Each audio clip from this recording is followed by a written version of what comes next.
13वां अध्याय। राजा सुरथ और वैश्य को देवी का वरदान। मेधा ऋषि बोले, हे राजन, इस प्रकार मैंने तुमसे देवी के उत्तम महात्म्य का वर्णन किया है। वे ही विद्या प्रदान करती हैं। भगवान विष्णु की माया स्वरूपा उस भगवती की कृपा से ही तुम यह वैश्य तथा अन्य विवेकजन मोहित होते हैं और मोहित होते रहेंगे। महाराज, आप दोनों उन्हीं की शरण में जाओ। वही भगवती आराधना करने पर मनुष्य को भोग, स्वर्ग तथा मोक्ष प्रदान करती है।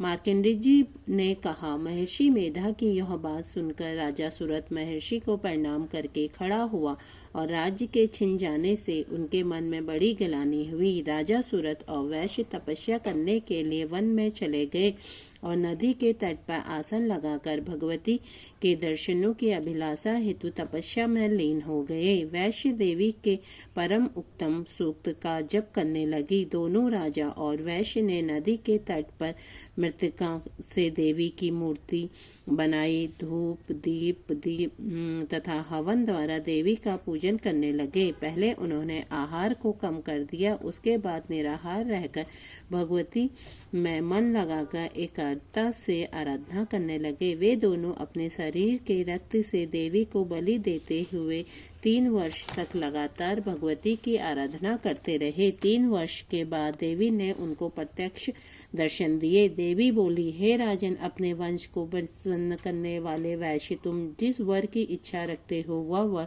मुझसे मांग लो, मैं तुम्हारी इच्छा पूरी करूंगी। मैं तुम दोनों पर अत्यंत प्रसन्न हूँ। मार्कंडेय जी बोले, यह सुन राजा ने अगले जन्म में नष्ट न होने वाला अखंड राज और इस जन्म में बलपूर्वक अपने शत्रुओं को नष्ट करने के पश्चात अपना राज्य प्राप्त करने के लिए देवी से वरदान मांगा।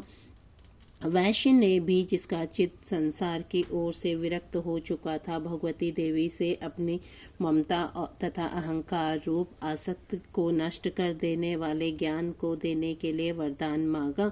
भगवती देवी ने कहा, हे राजन, तुम शीघ्र ही अपने शत्रुओं को मारकर पुनः अपना राज्य प्राप्त करोगे तथा तुम्हारा राज्य स्थिर रहने वाला होगा। इसके बाद मृत्यु के पश्चात आप सूर्य देव के अंश से जन्म लोगे।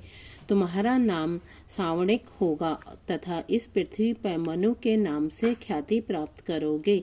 हे वैश्य कुल में श्रेष्ठ, आपने जो मुझसे वर मांगा है मैं आपको देती हूँ। आपको मोक्ष देने वाली ज्ञान की प्राप्ति होगी। मार्कंडेय जी बोले, इस प्रकार देवी ने उन दोनों को मनोवांछित वर प्रदान कर अंतर्ध्यान हो गई। इस प्रकार देवी से वरदान पाकर राजा सुरथ सूर्य देव के अंश से जन्म लेकर इस पृथ्वी में सावणिक मनु के नाम से उत्पन्न होंगे। बोलो जना दुर्गे मैया की जय।